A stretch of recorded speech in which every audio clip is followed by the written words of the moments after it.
Welcome to Co-op Mode, Round 85. This is the official video game podcast of Secret Friends Unite. I'm one of your hosts, Todd Oxtra, joined by the man from Atlantis, Mark the Canadian Carabin. How are you doing, friend? I'm good now. Man, it was a week of COVID lockdown. The whole house had it. We were all locked down together. So having COVID with a wife and a toddler who also have COVID, super not fun. But we all got through it okay. I was definitely worried about Finn. We did end up at the hospital once, but it's all good. So we're past the hump. We're here anyway. It's a 7-week lockdown of isolation, or 7-day lockdown isolation. Sorry, 7 weeks. Jesus. See you in the summer. No, it's 7 days. So I can go back to work tomorrow, which is the start of my 8th day. So I'm officially cleared by the province of Nova Scotia. I mean Atlantis. So happy to be back and looking forward to recording and talking about video games. Yeah, you definitely are. Then now you're supercharged, right? Because you've been vaccinated, you're all this stuff, and now you have this. Finn is a super baby. He is the Jack? He is Jack. He's got superpowers ready to go.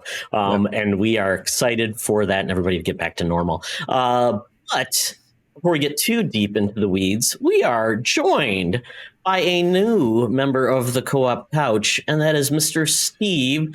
I will kill his last name, who is going to introduce himself. It is pronounced Steketee, Steketee, Steve Steketee. No one thank you for trying with that, do they? Most people actually think my last name is my first name. Actually, my name is Stevens Steketee. So people on mail, they swap it and somehow think Steketee's first because Stevens sounds more like a last name. But my parents are weird. Hey, gotta love it. Gotta love it. I just found out that potentially my name could be Toddrick. And I did not know that. So I missed an opportunity to really have a cool name. But, I'll blame my mom. Oh, well. Well, Steve was just on Secret Friends Unite, which you'll hear Friday when we drop that. And it was such a fun time finding out that he's a video game fan. I thought it was perfect time to bring him on. He's actually old friends with Charlie Carden, who is also on Secret Friends Unite Prime, does Holocron Chronicles of Mark. And I thought this was a good time because he dropped that he played Elden Ring. And I'm like, oh, no, we got a real gamer here, folks. So we're going to go into that. Finished Elden Ring. Oh, no. I'll just start with that. So my son hasn't even done that yet. Oh, my goodness. Well, no, guys, thank you very much for having me on. Like you said, I was on the movie one the other night, the Secret Friends podcast. Had a great time talking about movies, which is my true passion. But then we connected on the video game aspect, which is the alternate passion that I have. So thank you very much. Sweet. Yeah, we brought you on for such a great classic. So Morbius. Yeah. That it is. Yeah. Get out to the theaters, all. Yeah. Go to the movie, stay for the cup. Well, I got the cup, folks, if you want to see it. Oh, well, we are going to start this off. We always want to learn more about our guests, and the best way to do that is find out about your gaming tastes. So we go into our favorite segment called Buy, Rent, Return, because we just got announced that there's going to be a new Monkey Island game. There's going to be a new Roberta Williams game, and I'm like, it's a resurgence. And I have picked 3 adventure games from different eras of time. And this is going to be very exciting because I'm curious if Mark has experience with one of the titles because it's really, really old. But we'll go from there. So, Mark, before we do our picks, we put this out into the interwebs and our Discord, and I believe we have a pick. So our categories are King's Quest, The Walking Dead by Telltale, and Monkey Island. Right. Yes. So we did have one in the Discord. The Winter Gamer, Brendan Myers, said he would buy The Walking Dead, rent Monkey Island, and return King's Quest. However, that comes with a stipulation that he's never played a single one of these. So he is going by, I'm guessing, box art alone or title or whatever it is. I love it. It's the blockbuster approach. You're looking at these things. You're saying, like, that has a cool one. This is cool. Maybe he's a Walking Dead fan but never played the game. I'm not sure. Brennan, I want to know what forced you to pick what you picked. That's more interesting, I think, than the choices. So there we go. That's pretty cool. I need to admit, you were right on. King's Quest Never played it myself. So you want to give me a little bit, or am I going on box art for this one too? So King's Quest is one of the first games that I think really brought gaming to the masses from the PC lens, because it wasn't on consoles forever, and it truly was the quest to become a king. And it was a true adventure game where you were walking around. There was no mouse and keyboard. It was just keyboard. You would use the directional controls, and then you would just use, I don't even know, Steve, on the first game, if you even had like keywords, or if it was totally like pick up rock, pick up thing. It was very basic. It was a graphic adventure that made you actually think a little bit, because it was completely esoteric in the way that you solved the puzzles. But it was one of the first, we're dating ourselves here, one of the first games that had decent graphics for it, that wasn't just a text. It was like EGA, VGA, It was a text adventure like Zork. Yeah, like Zork, but with actual graphics that you could walk around in. And you had no clue other than, I have to go become a king, and I have to save the girl from the troll or something. So you can go find the troll in the woods, but once you're there and it's coming after you, do you pick up rock, throw at troll? And you were just constantly trying these things to type in to see what would happen with it. It was awesome. And there was no combat per se in regards to like action. It was truly, you made an action and there was a scripted event that would happen. And often there was a lot of cheeky dialogue. It was very fun. And there essentially, I believe, was 8 King's Quest. I think 8 was the magic number. But they did, that was the Quest series turned into Space Quest, where it was a goofy like space adventure. There was Police Quest, which was a very odd like Police Quest, very odd. And then there was also Heroes Quest, which became Quest for Glory, which was a little more action oriented and things like that. So it was a variety of games. I mean, through the eras, it was great. And then we actually got a reimagining of King's Quest about 4 years ago, where they made it look beautiful. It's on Xbox One, I believe, Mark. Yeah. So you can play it. It's a really beautiful game. It's very fun, and it's taking the heart of that, but it's definitely a reimagining, a reinterpretation. So it's very cool. So that's one thing I want to jump in. I would love to say though, believe it or not, you died more often in all of those games than Elden Ring. Oh yeah, ever. Experimentation and bad choices was they were all about. Ruthless in killing you. If you stepped off a path, off a cliff, you were gone. If something ran across screen and ate you, didn't type it fast enough, you were dead. So yeah, nobody in Elden Ring has any idea what real rage quitting is in the 80s. And there was no online help. There was potentially maybe like a strategy guide back in the day, but you had to find it. And it was just a lot of late nights with myself and my friend Sean Crosby. We got a Tandy 1000 computer, and we were just like, let's figure this out over the night, and we got no sleep. Well, I could add to that. They had hint lines too. You could actually call up the 900 number for $1 a minute. And it was real interesting when you're like 12 years old and your father comes back and goes, what is this $900 call that you called and you owe $175 on? Because I'd get so stuck in some of these games, you call, they'd put you on hold for 5 minutes before they'd answer your question. And it was, oh, mercy. That was lovely. And you'd almost want to admit that you were calling like one of those like hot singles lines versus I was talking about a video game. Yeah, right. Back then. Sorry, Dad. I know I'm 13, but it's a video game, not a line. Yeah, sure.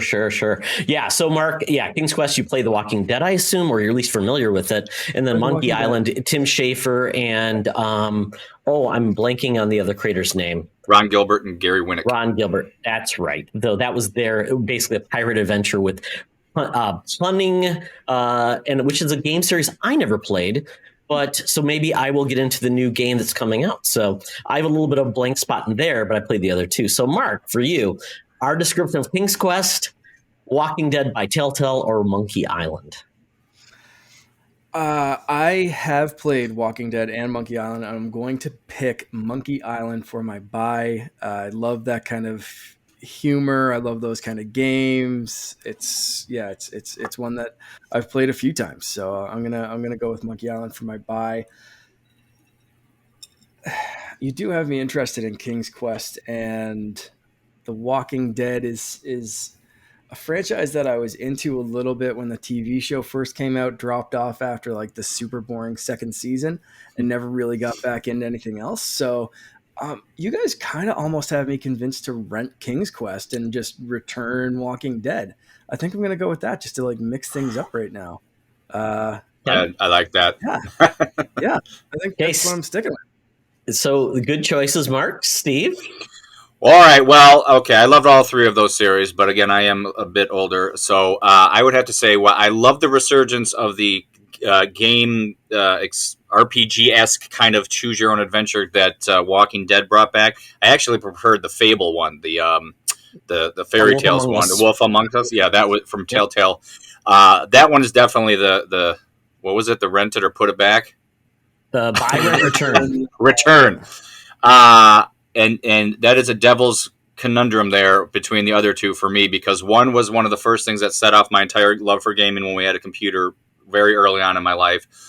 And then the second one was when I was more of a young teen, and it was just the one that twisted games to the next level of interest. It took it past the King's Quest, what everything looked like, the graphic style, made it funny, added more sound, added different kinds of music, and it just really amped it up to the next level, kind of like Myst did with other games. So I'm going to have to say that I would probably rent King's Quest, as painful as to say. And I think you know the answer to which one I would buy and own. And if anybody here is familiar with other games by that exact same company, same guys who did Monkey Island, their first one that actually came out, which was, again, one of those games you died every 2 seconds and it was nearly impossible. Mark, do you know what these are? It looks like a floppy. Yeah, it is a floppy disk. There we go. Big floppy disk. That's a big one. That's a 5 1/4. I found this in a warehouse at my father's warehouse, and a bunch of junk he took from me when I was younger and left for college. So I have all this old stuff. He never threw anything away. So that's why I put it all through my room. But just so happened to have that. So that was timely. So, folks, another reason to watch the video is to see artifact of a time long gone. And pro tip, if you own 5 1/4 floppies, you could use a hole punch and make them recordable on the other side. Ooh, I remember that actually. Story. Yes, it's kind of crazy. 3D printed the save icon. I know, it's wonderful. That's my dad hooked me up as a C6 Commodore 128 owner. His buddy would copy me games, and that's how I would play Maniac Mansion, things like that. That was fun though. That was like the do-it-yourself technology back then. You could figure out how to work the system and feel like you were super smart. So that was great. That was a great tip. Yeah, I don't know. My dad was pirating things, but I mean, that was just the lowest rent piracy in the world. Oh, well, we'll talk about that another day. I've got some really good stories about, being a young gamer back in the day when there was a lot of Black Label stuff in the day. So I almost picked Day of the Tentacle as the third, but I thought I'd pick Monkey Island because of that. So we go with that. So for myself,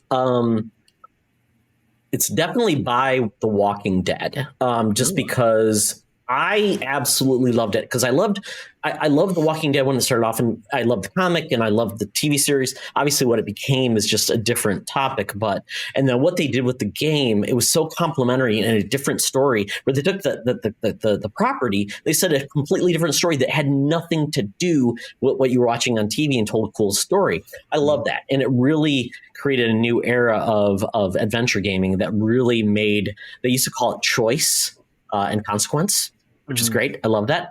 So I would take that as my buy.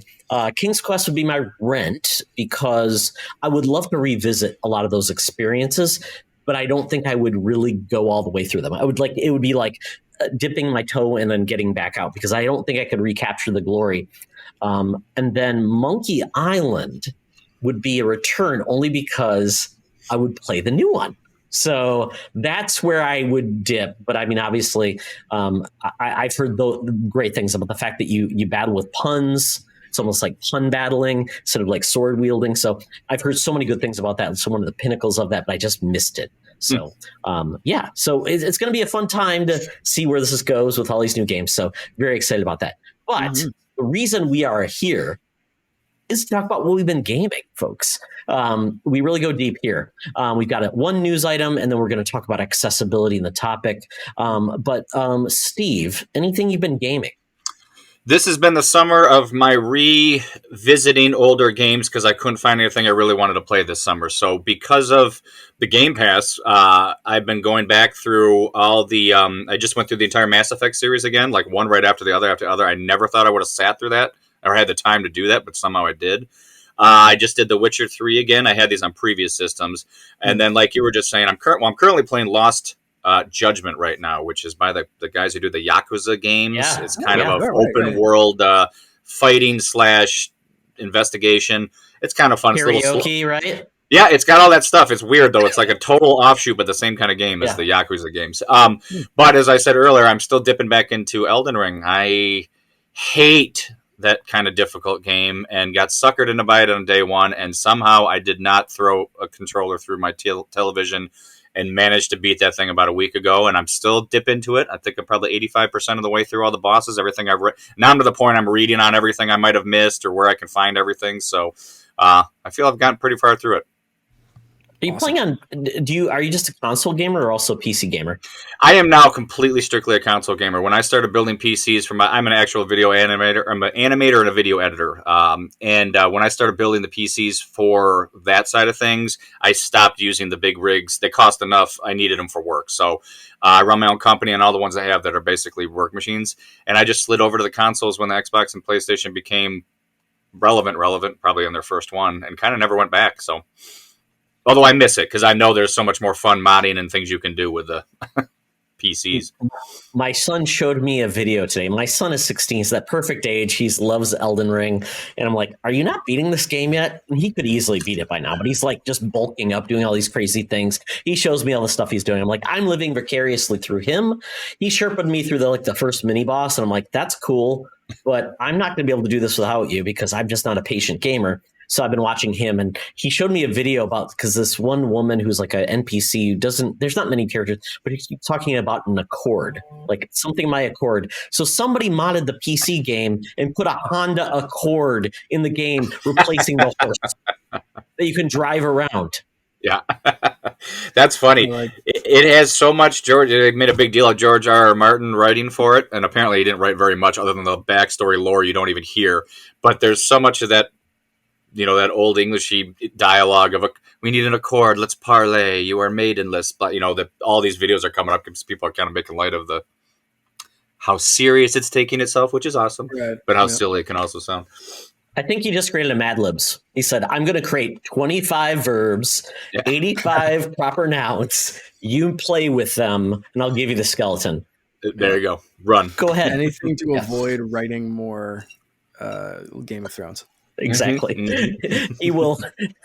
That's the funny part about it. He keeps going after projects, and I think he's just the biggest troll in the world. He is the original troll. He's just trolling his fans. Doing what, George? He's still trying to finish that one book, right? The Fire and Ice. Exactly. And that's not even the end of the series. That's like book 6 of 7 or 8. So but he keeps taking these little side jobs instead of actually going on what the fans want. I can't complain. I never actually read any of the books or watched the show. So I like the show, but I'm like, if we waited until he finished it, we would not get the series until like 2038. Yeah. And he's not a young man. Let's just put it that way. not getting a little bit dark or anything, but oh well. Anything else, Steve? You've been playing? That's really it right now. I can't think of anything. I don't have tons of time, and I just burned 90 hours on Elden Ring, and now it actually makes me feel bad about myself. Like, what could I have been doing there? So 90 hours well spent. It is, but actually, I've done worse than that. Boy, during COVID, man, 189 hours I think I put into Odyssey because it was just so bored. Obviously, I have never gone even close. Creed? Yeah, I've never gone even that close to putting that many hours in a game. But man, what do you do for 3 years and that counting? Many into a Valhalla, sounds like, because now they've got expansions and things like that. I'm only about $120 into Valhalla, but I kind of put that away because Elden Ring. So. Got it. Yeah, that was a big thing about people. And I just showed you the new comic that's out there. I'm like, I gotta go check so much content here. See if they have that in. Well, Mark, what are you playing? I have been playing. So I've been playing one game that Todd's also been playing. So I'm going to save that to the end. Was it last episode? Someone asked us what's our gaming comfort food. I believe so, Mark.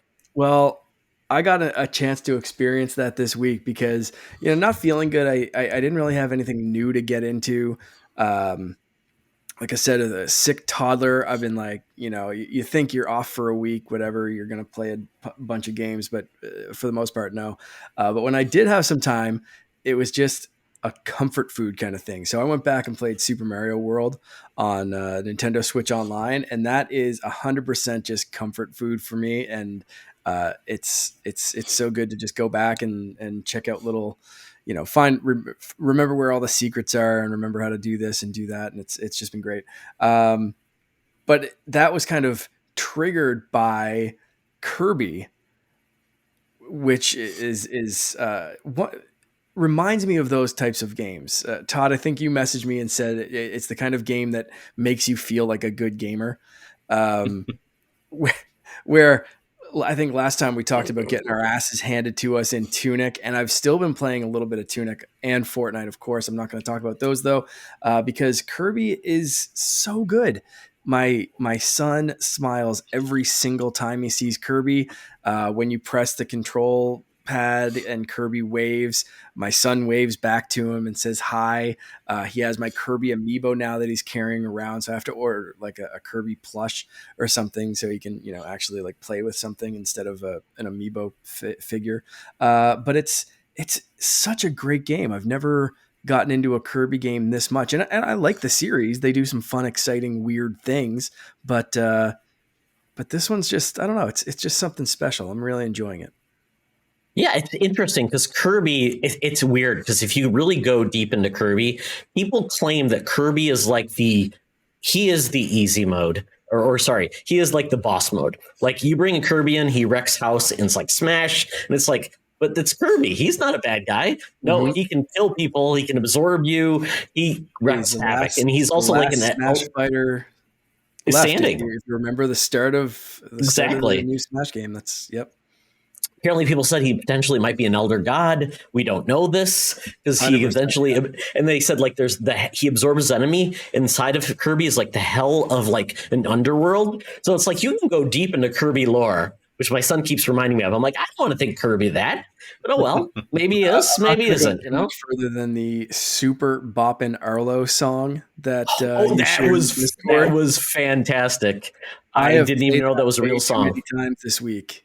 That song, it's Hey Kirby. Yeah, I did not know that was a song, a real song, and Arlo did a great job. And by the way, Steve, if you ever want to watch a really cool YouTuber, his name's Arlo. He is essentially a Muppet. Okay. And he has great takes on video games. But he's very odd and different, and he just has a fun time. Love him. He just loves people, and yeah, it's just a very weird. I don't know how we found him, but my son loves him. But taking the note. Taking the note. But that point, Kirby is an interesting. I was playing it actually. It was the perfect game, waiting to have my oil change done, and I did that last Friday. So it was like, oh, I've got nothing to do. I'll play Kirby, and that's exactly what I did. Got my Switch out. It's the perfect use of a gaming system. I could have read comics on my tablet, could have done something else. I played Kirby. So I had a good time with Kirby. I think I beat the first boss. It's not hard. It's fun. There is the level of difficulty is really if you want to be a completionist. There's also a co-op mode, which I heard is okay, but I think it's probably perfect for a younger gamer. So Mark, this is the perfect game to keep in the back catalog for your son, as most Kirby games are. Logan and I loved Kirby's Epic Yarn. Loved that. And Logan loved a Kirby 3D Dreamland or whatever. It was a side-scrolling game on I think it was on the Wii U, or I can't remember what it was on. Maybe it was on the Wii U, maybe it was on the Wii, but it was pretty awesome side-scroller. And you got like a huge sword, you did stuff. Logan loved that. So Logan's like an aficionado when it comes to Kirby. It's like, that's a good Kirby game or not a good Kirby game. He hasn't played this one yet, but I think they'll enjoy it. I think we're above the co-op version of it because we would just probably troll each other more than have fun. But it is a fun game, and it is cool. The mouthful mode, Steve, I don't know if you've seen this. Kirby is essentially just absorbing like vending machines, huge cones, a set of stairs, which made no sense. Yeah. And just, it's odd. But it makes for some really fun, especially the stairs. There's some really fun and interesting puzzles based on how you absorb the stairs. You can't rotate them, so you have to hit. There's one fall over. Yeah, you fall over, up or sideways. That you have to like put on different platforms in order to progress through the level. And like it's not hard by any means, but it is a fun little point, like what you're saying, like for a new gamer or even just someone who's tired and sick with COVID and wants something fun and cute to play, as I was this week. It's just like one of those things is like, this is as taxed as I want my brain to be. This is perfect right now. Well, may I ask a question then about that? So I hear you are a big Switch user, and I, like half of America did, bought a Switch 2 years ago. It was amazing timing. It seemed to be time right. All of us in the house ended up getting one. We had to, I think I bought it from some kid who wanted to buy a moped in like a Myers parking lot because you couldn't find one anywewhere. And I found some kid who wanted to sell his. Not sketchy at all. Nope, it was fine. He seemed real nice. But so I've been trying to find. Nintendo, unfortunately, is the one system that's fallen off my radar more than the other two over the years, just because, for no other reason other than it just has. But I do like the Switch very much, and I'm always trying to find those quick hitter games, those doctor appointment games, the ones where you're getting your hit. If you haven't covered this so much, what for a newbie like me who has played Breath of the Wild, who has played Hades, who has played the Diablo right now and Animal Crossing, I'm always trying to find that quick hitter little game that I can go in that I don't have to think too hard. I think I'm trying something called like American Criminal or something right now. It's like a Grand Theft Auto top down. You're like robbing houses and stuff. But it's real. You just jump in and then you run from the cops and then little orthogonal. What's cool for an idiot like me who like Hades? Have you played Hades? Well, yeah, I did. I played Hades, yeah. That's perfect for Switch too because it's very short runs too. Right, but here's the thing with Hades with me, where I could get through Elden Ring after the first time I beat that boss. The main boss lady at the end of the first major dungeon, and I went back even knowing full well I had to go back. I was incredulous, like, are you kidding me? I had to go back. No. Yeah, it's tough. It's tough. I went through that era. I love that game, but yeah, it is a beef up, but it's like you have to go through all against that roguelite versus which Souls, which is just get good, but you can think. But I love the lore. The lore is awesome. I'm a Latin student, and the way they treat these the mythology and just make it quirky is awesome. Recommendation. Did you try Mario Odyssey? No.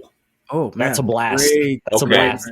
I mostly kind of jump in and out because there are a lot of save points through the levels, and you can just suspend or whatever. But pretty quick and very, very fun to play. A lot of stuff to find as well. If you really want to get in deeper, you can just kind of golden path it and just collect whatever it is, the 5 moons for this stage and the 10 moons for that stage. But then there's 20 other moons that you can go find too, right? Mm-hmm. So I think the last Mario game I played was Mario Sunshine, which was awesome, but that's a few years ago. Odyssey, if you didn't play, there is the 3D Mario collection. No, you can't even buy it, Mark. No, you can't get it. No. Oh, we're screwed because the Galaxy and Odyssey or Sunshine are in that collection. But let me put it this way, Steven. I can send you that collection. I own it on Switch cartridge. If you want it, I'll send it to you. Check it out. Let me know. I really should have got the physical edition of that. I just downloaded like the digital version of that collection. Yeah. I should have got it for that. Even just that reason of like you can't buy it anymore. Can I ask one more question while you're thinking about that? About the thing about the Switch that annoys the ever living hell out of me about that thing is sure. I buy all my games digitally, and if I'm not sitting on a Wi-Fi signal or my Wi-Fi signal's weak, it won't let me play. I think that's the most asinine thing in the world for it to not know that I own the code for that thing.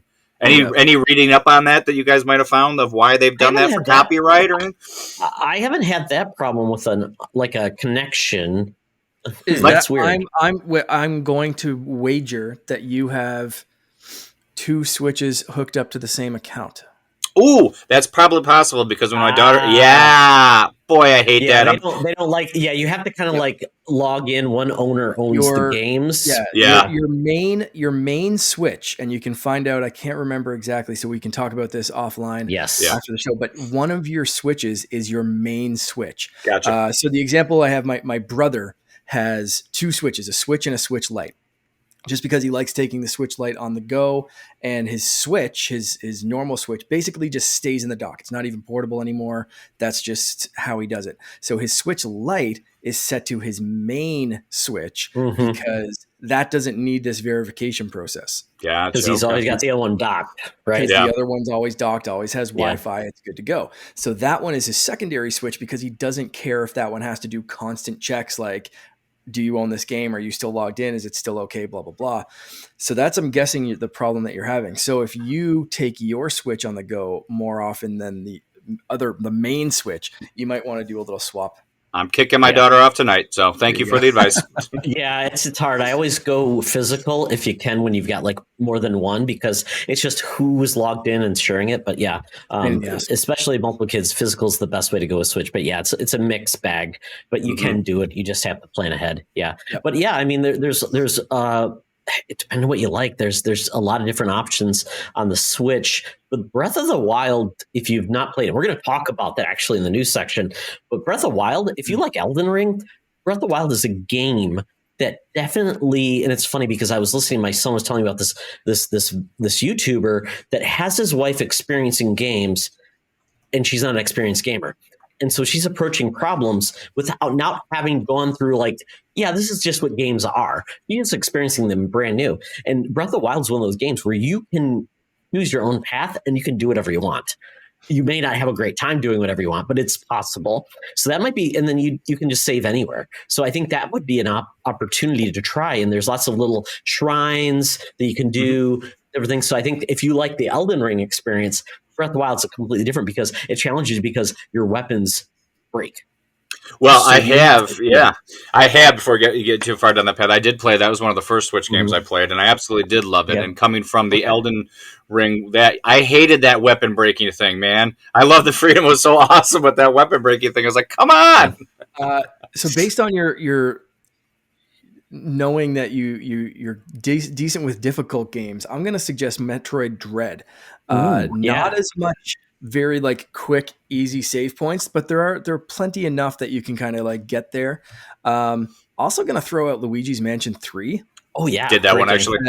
Okay, you did it. Okay, good. Yeah, Metroid Dread's a great pick though. Yeah. Metroid Dread, I think I'm going to go with that. It has a new mode they added where it's like a one-hit mode where you one hit and you die. Or there's a super easy mode. So depending on how you want to do it, Celeste. If you haven't played Celeste. I could probably talk on this for another hour, but we'll start messing. Dead Cells too. I'll call you later. Yeah, we can go on. But Dead Cells is another one. Yeah, got it. Thank you. Dead Cells, Hollow Knight. A lot of people love that. My son loves Hollow Knight, and it's very much like an Elden Ring. It's very much vague, but it's a lot of good skill and very difficult, and you find the narrative.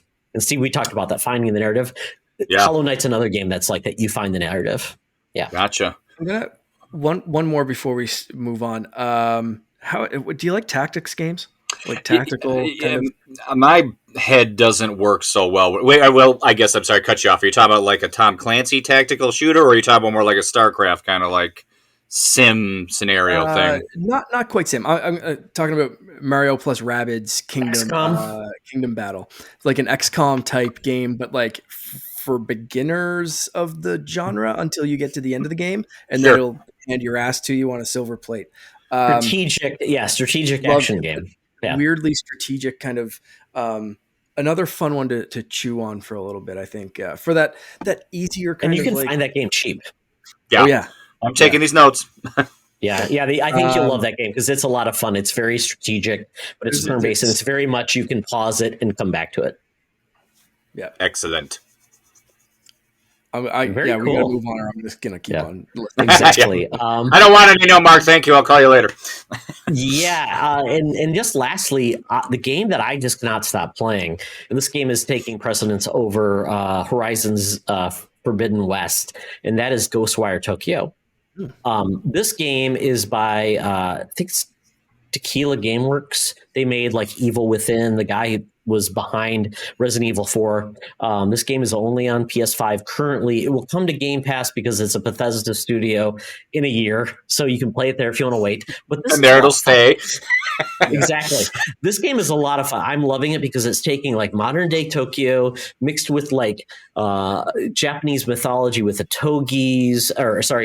onis, like demons and things like that. Essentially, a demon has taken over the area. This mist comes through, and it essentially has captured all the souls of people. So you see like all of their like clothes behind, but no bodies.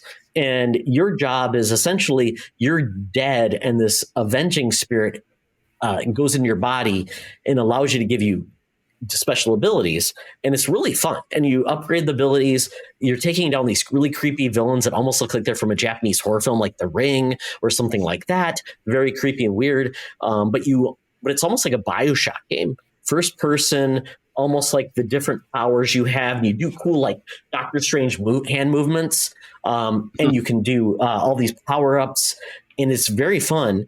You talk to cats. All the cats. This is the crazy part. You're in Tokyo, so it's like almost like an open world Tokyo too. But every studio shop that was abandoned by humans is now run by cats, and the cats talk to you, they mock you, and you buy things from them. You talk to dogs, you give them food. And it's very cute. And you can give the dog like pets. You can pet them, give them the dog food.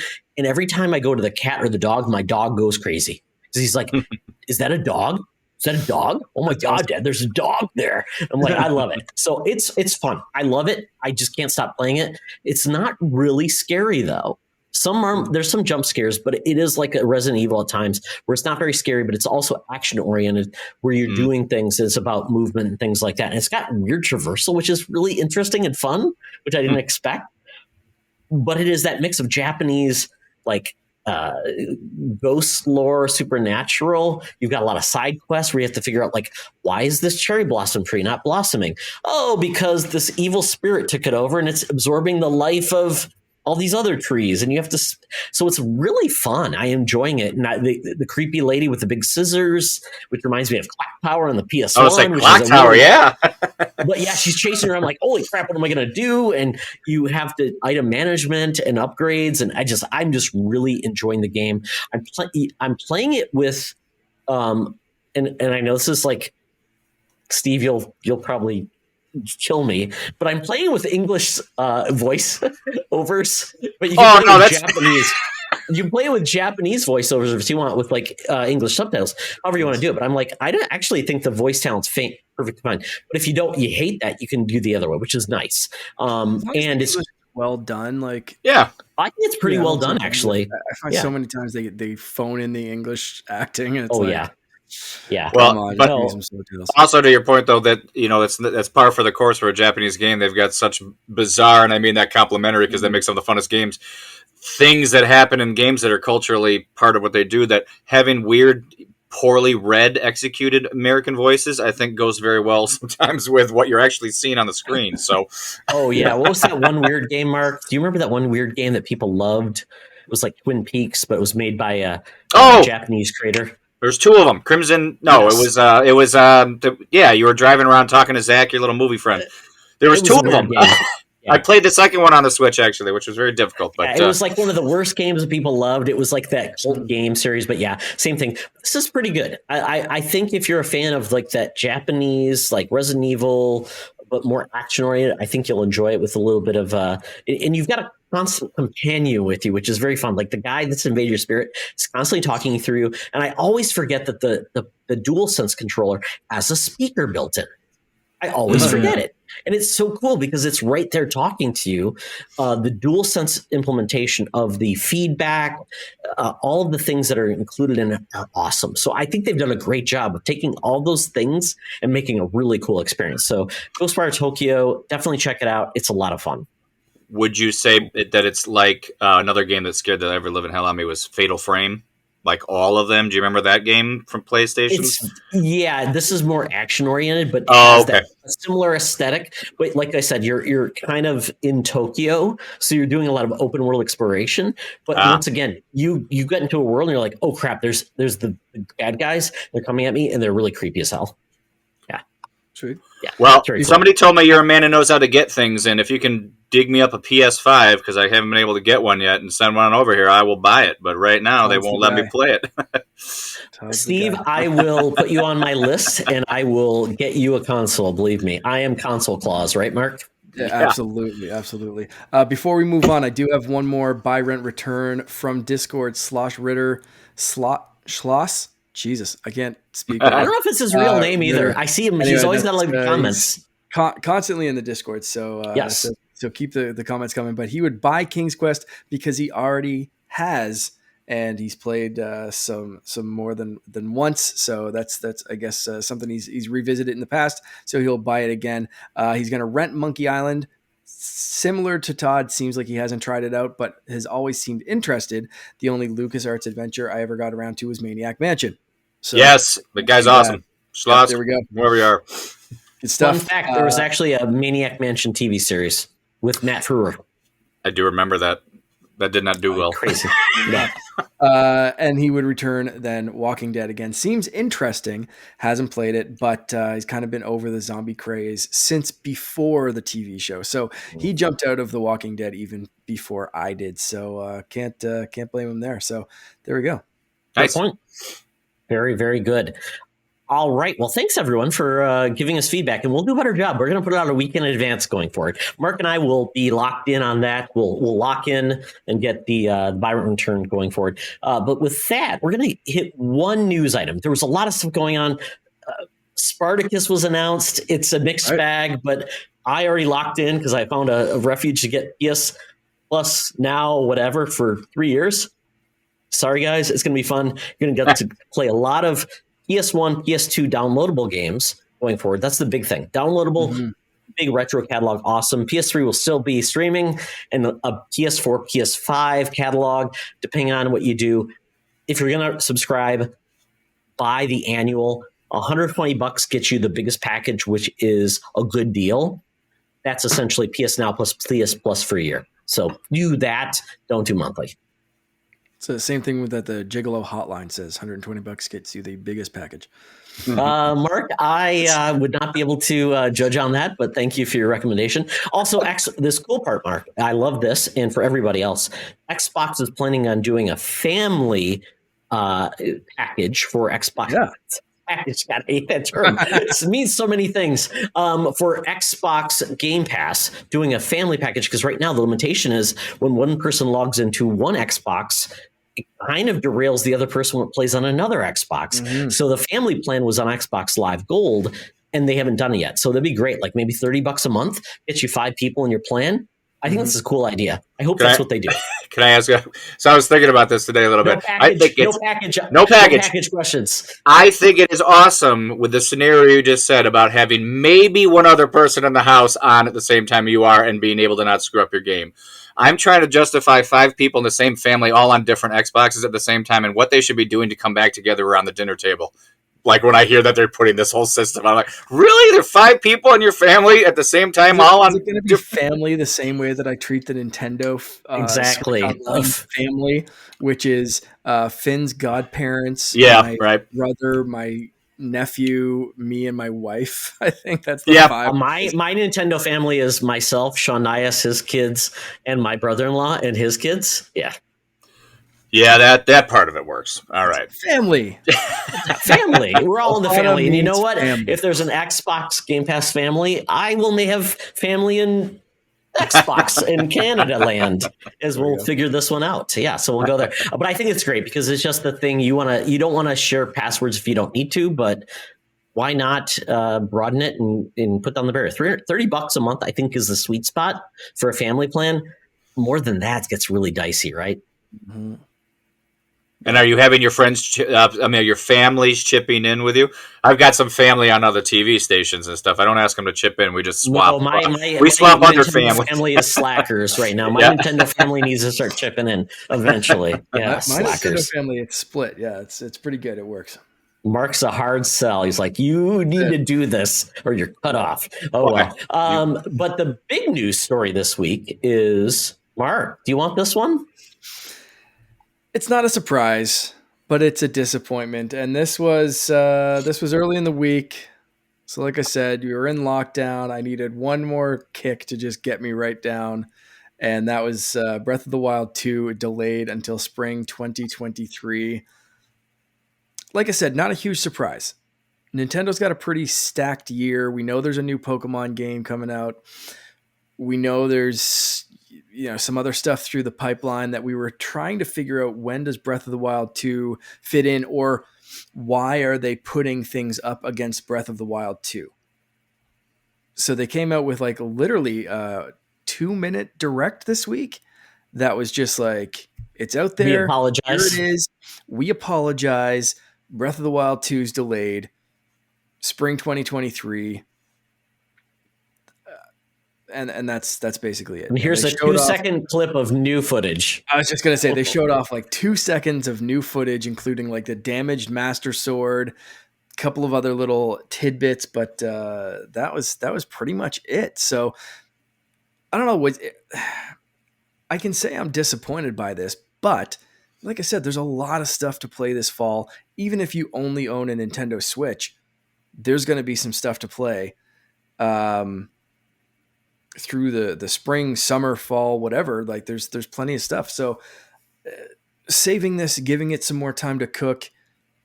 We've seen what Halo, they got more time to cook, and it still felt like it was rushed out in some ways. That they came out and apologized this week and said, we know our multiplayer fans are fed up. They want new content and we're not putting it out fast enough. But that's a team that pushed out a game, then kind of has to scramble now. And where do you put your resources? So Nintendo's a company that they're not afraid to do what they have to do to make sure the game that comes out right.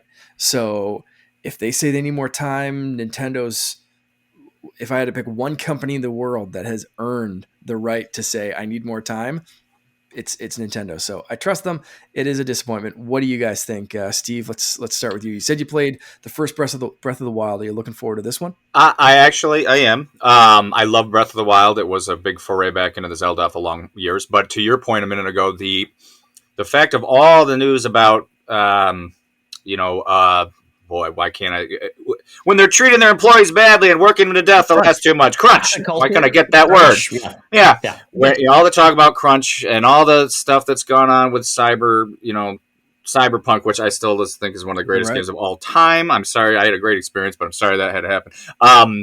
All that crunch, it is worth keeping that stuff in there. But also to your point, nobody is ever going to be satisfied when it comes out. Early, late, it's always going to have a problem. Always going to be cooked too long, too little. So I just hope it is as good as the last one was, and I'm sure it will be. And they bring some new systems and maybe get rid of that whole weapon breaking thing. Mm. Well, it looks like you can use a broken weapon if you're using a broken Master Sword. So you fixed it. There you go. There's a subtle hint right in the. Yep. Todd, what about you? What are your feels on this news? It's weird because we thought this would be the Majora's Mask to the Ocarina of Time. Right. We thought they already have an engine. It's a direct sequel. They have the art assets. They have the physics engines. All these things are in place for a quick turn, similar to Majora's Mask, which essentially was 18 months later, they released a new game, which is just bizarre. So I've not seen anything in this game yet that says we couldn't have done that in Breath of the Wild. So I'm curious to see what their big move forward is that could not have done, because this is the longest gestating Zelda of all time. 6 years. All Zelda games get delayed, I think, except for a couple. But 6 years. I mean, even if 4 years with excluding COVID is a long time to make a game. So I'm curious what this means for this game. Do they go down a different path? Do they exclude it? Are they going to do different things they've never done before? Because Breath of the Wild was the turn to do something new. So Breath of the Wild took 4 years. So now 6 years, that is essentially an incremental build because you're not building a new physics engine or a new world, but they're going to have new environments. Totally get that. So it'll be interesting. I think George R.R. Martin was hired to do 2 stories for 2 games, and then when they realized the other one beat him to it, they had to go back to the drawing board and change the whole lore. Absolutely, yeah, and it's going to be interesting because we don't want another Zelda game where it's like, oh, you're an amnesiac. No, it's a sequel. I remember everything. I've got all my powers. You don't have to depower me. So that's a challenge I don't think they've ever had to deal with before. Is like, no, it's the same Link, and he's not starting from scratch. He's got relationships and things like that. So I'm hoping, Mark, that this is the intention where they say it's not just going to be Link, it's going to be Zelda this time. And you've got more of a cooperative or a diversion experience where Zelda will play a part.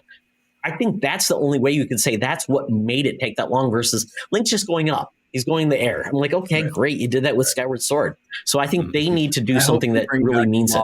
Too.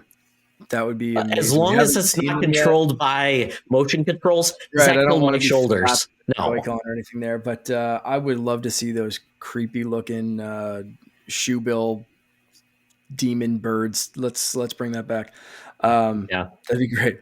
But yeah, I mean, they did kind of address that. They said, it's they saw the chance to go bigger. So I think that's kind of what they've done here. So we'll see 2023, and of course we'll be talking about anything update. I don't know if they'll still be updating for the timeline formerly known as E3, which has officially gone away this year, but we'll skip over that and move on. This is just going to create more generation of rumors for a Switch 2, Mark. It's going to be new hardware for the big game that demands it, and you can play it like the Wii U or the Switch with Breath of the Wild 1. Yeah, we'll see. Yeah, absolutely. So this leads us into the last part of the show, which is the bonus round, where we talk about accessibility, because we've talked about two different games which are diametrically opposed.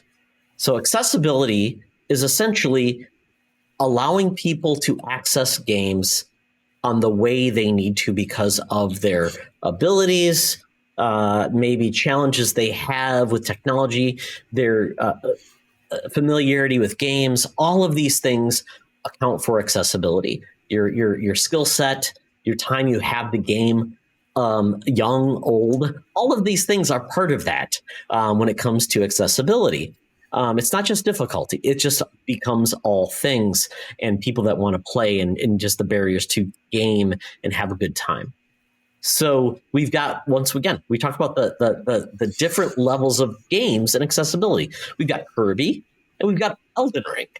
Isn't that like kind of crazy? And people love both. Yep. And there's ways to approach both. So I just pose this question. Can you improve the experience for gamers? And I put little different caveats, and you guys can give these too as well. Save anywhere, not just checkpoints. Fast travel, adjustable difficulty. An example would be Tomb Raider said, you know what, you may love combat, but you hate puzzle solving. Or you may hate combat, but you love puzzle solving. Or you hate traversal. You can adjust any of those things to the level that makes you have a challenge, but makes you enjoy the experience and not, leave it with hate. That's what I would say adjustability.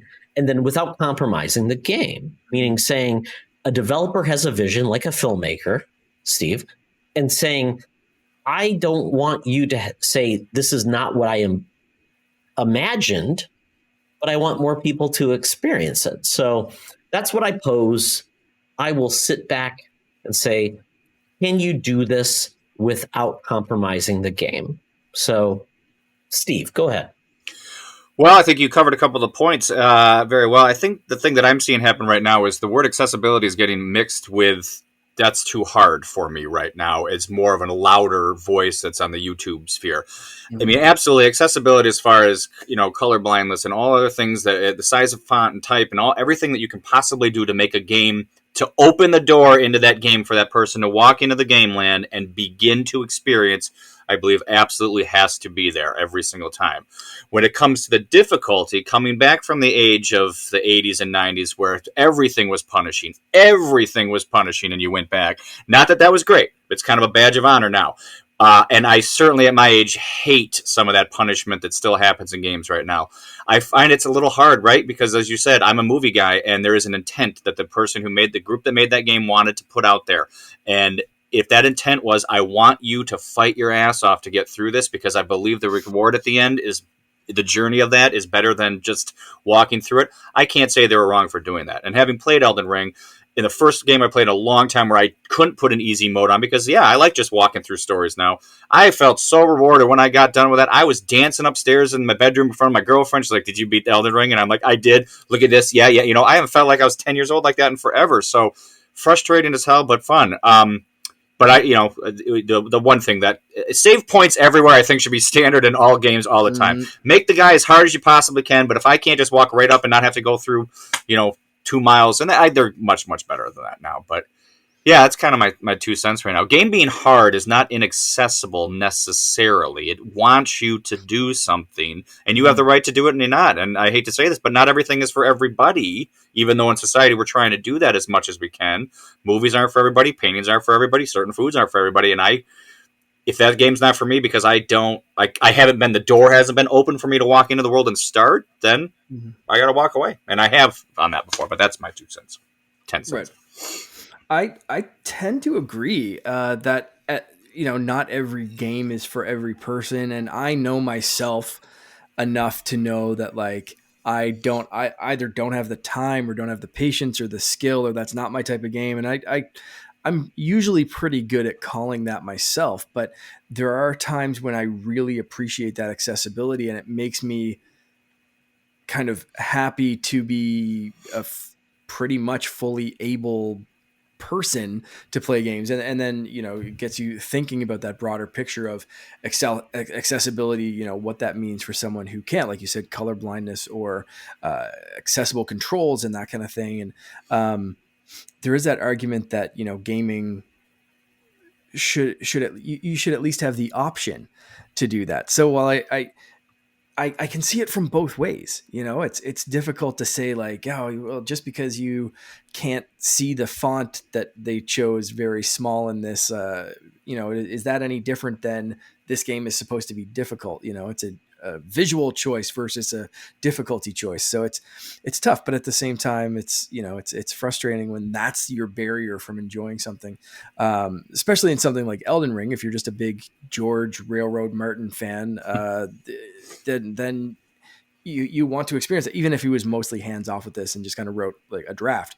But that's the kind of thing. And a game we talked about last time was Tunic, and I've been very much enjoying that. But again, having a sick toddler around who just wants to watch fun, colorful things, I put the cute fox up on the TV, and I was getting my ass kicked at a boss, and was just like, you know what? I'm sick of my almost 2-year-old watching the fox die constantly. So I turned on no damage mode and kicked this boss's ass and just moved I forgot about that. Mark, I didn't realize there was a no damage mode. I'm like, I should do that because I'm getting like a little pissed off right now. And then I turned damage back on as soon as I was done that boss. Absolutely. Because I don't mind the challenge. I don't mind dying here or getting, oh man, that enemy's a little bit harder. I should have used my shield instead of my roll, or I should have whatever, right? I don't mind that kind of dying, but it was like 6 times in a row with this boss.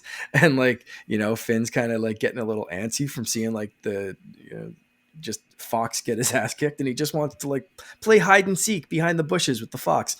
So it's like, just easy mode. Let's go, move on. And I appreciated that so much. And but at the same point, I hold Celeste. I beat that without turning on any difficulty modifiers. I beat that as it was intended, and I hold that as one of those, like you said, the badge of honor, right? Like that is a game that I climbed that mountain, right? It has very little social capital, but I still, hold those badges. Right, absolutely. And Mark, to your point with Celeste, Steve, this is a cool game, and it has a great story, and it allows you to adjust the difficulty as much as you want, because they want people to still experience the voyage, the journey, and the story, which is kind of what they're saying. But the whole message of the game is, I think, Mark, you would say, is the journey is worth the effort. And that's what they said. So, and it's worth the effort you can put into it. But they don't want to say you can't experience the message unless you go through the game. It's like, it's kind of that mixed bag, because they want it to be a medium that really captures a positivity for all of these mental health issues that the developer went through, and wants to have a medium to explore, which is great. Sure. What was the game? It was The Last of Us 2, I think, right? That had like you could twist a dial for like every little minutia of difficulty. Absolutely. And I thought that was actually pretty interesting, because at least you felt like you knew you could very specifically pick. I hate jumping. Boom. Yeah, I hate stealth. That's what I did. That's what I did with the game. I hated stealth because I'm like, seeing the radar, and it's like, I know I got past the radar, but they still got me. I hate that. I know I have skill, except I can't control the AI and how they notice me. But exactly the point. It's like, okay, I can dial that specific part down, but still have a good challenge. Yeah, and I like that one because it wasn't just easy, hard, whatever. Absolutely. Mode, but. I think if a game like Celeste can have some difficulty multipliers, if a game like Tunic can, I don't know if there's an excuse in this day and age to just be like, our game's tough because it's tough. Get good or get lost, right? Like I understand that excuse, and I understand if that's the challenge that the game is trying to put out, but I don't know. Part of me. I'll give you an example. I'll give you an example with Elden Ring and my son playing it. He shows me a boss he takes down with 3 hits. Right. It's like, oh, that's the hard boss. I'm like, so it essentially becomes and I always say this, is the difficulty actually the amount of time you have to spend? In Elden Ring, I always felt like if I had 90 hours to play it, I could. But at a time, I may have 3 hours. That's my problem. I can only play 3 hours at a time. I can maybe only experience like 30 minutes of incremental experience. So that's a barrier to me in accessibility because I'm an adult. I got to move my house. I got to do this thing. I hate that developers say, unless you've got 90 hours to put into it or 20 hours at a time or something like that, that you're just not going to have a good time. I'm like, well, that just seems like, who are you going after? Because gaming demographic is going up in age. They have less available time. So if your metric of getting better is just amount of time you put into it, it's like, well, that's dumb. Yeah. I don't think amount of time you can put into it is because it's like people play Fortnite and things like. I get it, but I mean, if that's what it is, then I get it. It's just not for me. It's like doing a raid in Destiny. I don't have 4 hours on a Sunday to put into a raid. I get that, and if that's the barrier, let's just be honest. Unless you have the time, you're not going to be enjoyed it versus the skill set. Because in Elden Ring, what I experienced is you have to grind. Grind takes time. It's not about skill set. It is to a certain extent. But it's like, you've got to get 100,000 souls or whatever. That's just going to take a lot of time. So I think we have to be very clear to say, is it skill or time or a combination of both? And it's fine. Let's just be honest to say the tryhards. But if you got these commenters that are saying, I put 300 hours in this game, like, how did you do that? Did you work for a living? Because how is that even possible? I have to work, this, and I have to sleep, and I've got a kid. And so, So I think that's that mix of honest focus to say, do you want me to be my life, or do you want me to be a hobby where I have fun with it, like watching a movie? I have 3 hours to watch a movie. I don't have 80 hours in a week to play a game. Yeah.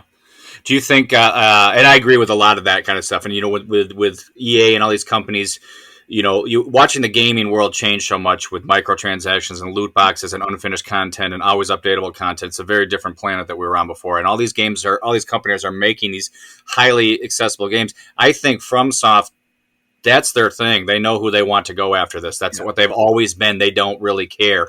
And because Elden Ring, I'm not defending this, but Elden Ring seemed to be the one that broke wide. And is that because of George Martin that like people thought? I mean, I never played the other ones. I only got this one because, hey, it looked good and a lot of people are talking about it. But that's the one that broke wide. And now it's kind of a shock to the system, to the casual gamer who is used to buying their way through something with, or changing all the, and they're going, whoa.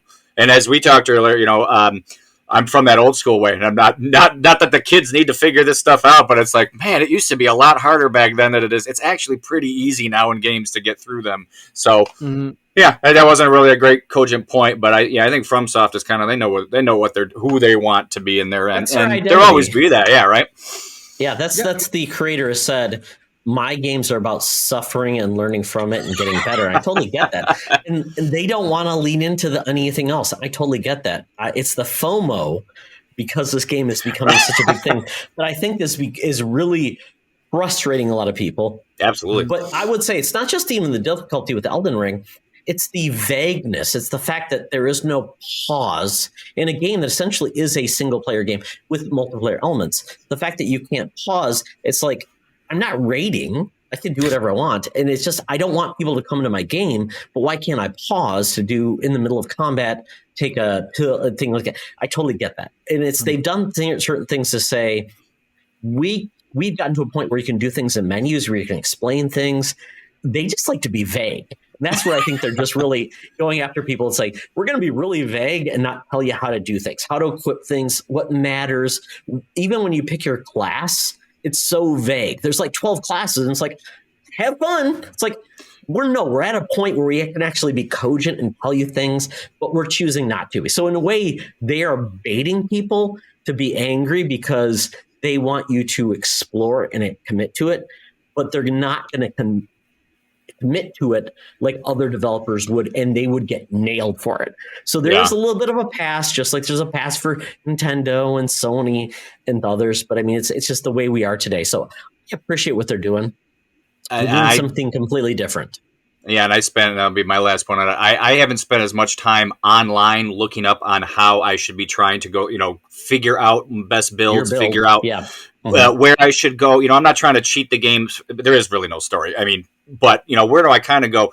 And some of the vagaries led me to engage my mind in way more ways than lots of games were. And I love Assassin's Creed, and I love all those, and I play those to death, but I wasn't off looking and going, this guy does this and this guy did. So I found an entire separate game, if you will, work as well. It was work just to, come back and pop this up in the dark of the basement. Okay, I gotta find this stupid tree and do this and do this. But I will, last point, say I'm on that pause button. What's even worse is I would be, you'd pause the game in the middle of an open field. Nobody's around you. I'd be in the bathroom, and in the across the room I'd hear, and I come outside and a goat would be kicking my ass, and I'd die because a goat ran up on me somewhere out of nowhere.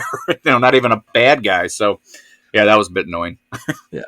Yeah, it's kind of crazy. I mean, and it's just the way things are now. And I think it's fine to have a game that really challenges the norm.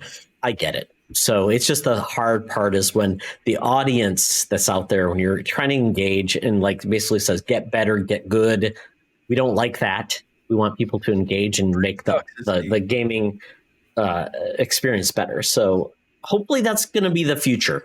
We get good communities engaging, the Sherpas that lead you through, and I think that's a big part of it. So with that, is there a good example of like a game that balances like accessibility versus difficulty and all those things that you would say, like, try this one out because it may be difficult, but they allow you to experiment and have a good time, and they're not going to punish you? I don't know. I would say Last of Us 2 again, if you played one and you don't mind the psychological trauma of the story of that game for 30 hours. That was highly accessible, if not completely traumatic. But that's one of the more recent ones that I have. Even going back through some of the old games again and watching the Mass Effect series 1, 2, 3, which if you played it normally took years to get all the way through, but when you're back to back to backing and seeing how the menus change and how they get bigger and how things get, I don't want to say dumbed down, but I can't think of a better word right now for combat to make things a little bit easier, more accessible as you got along the games. They certainly made them things fun. So I'm going to stick to the ones I already mentioned as well. Tunic, is if you're looking for something new, and Celeste, if you're looking for something impactful, very, very difficult if you want it to be, or just get through the story with as much or as little difficulty as you want to, and get what you need to out of that amazing story. So those are the two examples off the top of my head. I'm sure I could think of more. And you can go as asinine as Funky Kong mode in the Donkey Kong games, which are tough, right? But like Funky Kong mode gets made fun of so much, but that opened up that game to a whole bunch of people and kids that couldn't play it before, and they just want to play a stupid monkey game, but like they made the stupid monkey game ridiculously hard. So like Dark Souls of platformers, Mike, right? Yeah. So that's another one though. My new addition to that list. I love the fact that the retro games now have save points where they didn't, which is great. Oh, it's like you can just the Switch Online like create suspend point. Oh yeah. So good. It makes a game where you can go and have a good time and just experiment and have a good time. You don't have to worry about like, I'm going to lose 8 hours of progress or do something like that, which I think is phenomenal.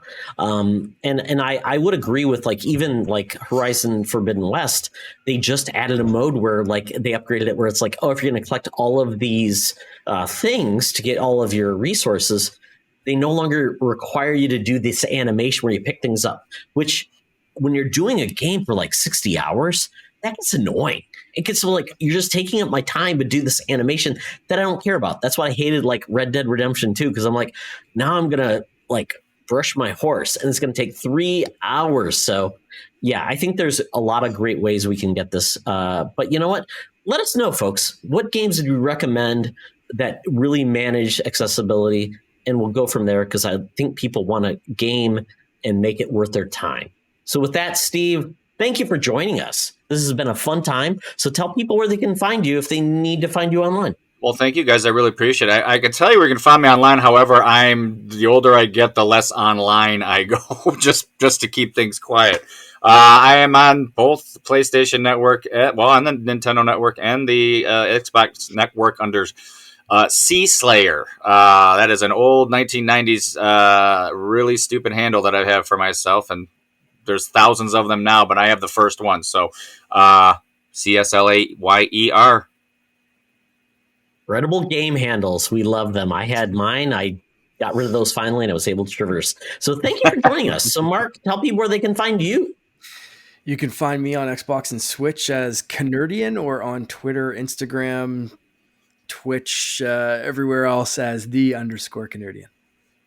Excellent. And you can follow me on gaming, at Twitter at Deoxtra for all my bad takes in the world of social media. And on gaming, Spartian98 on Xbox, Switch, and Spartian1998 on PSN. Well, this has been a pleasure. Thank you, Stephen. Thank you, Mark. Remember, folks, it's always better to game together. This podcast is part of the Secret Friends Unite podcasting network. Visit secretfriendsunite.com for more great shows, articles, news, reviews, and more. Secret Friends Unite podcasts are available on Apple, Google, Spotify, and other podcast services around the world. If you'd like to be part of the conversation, you can join us on Facebook or our new Discord server, or follow @SecretFriendsU on Twitter. Please subscribe to Secret Friends Unite on YouTube and visit our merch store at tpublic.com. Just search Secret Friends Unite. Thanks for listening.